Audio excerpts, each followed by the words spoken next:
¿no ves? Hace un poquitín más atrás que estoy haciendo un vídeo, ¿no? No, hay que seguir hablando con naturalidad.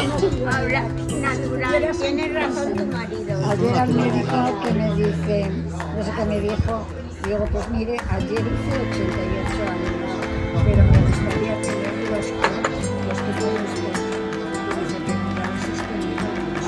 Pero quisiera volver sabiendo lo que sé, sabiendo lo que sé. No, tampoco oye porque... Sí, todavía lo pasamos antes.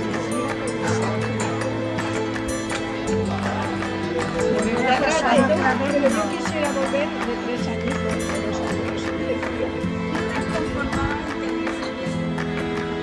Yo para pedir pido la noche.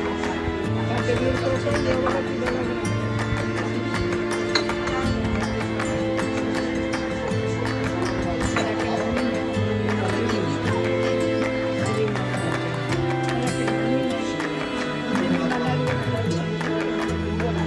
¿Cómo? Que no me...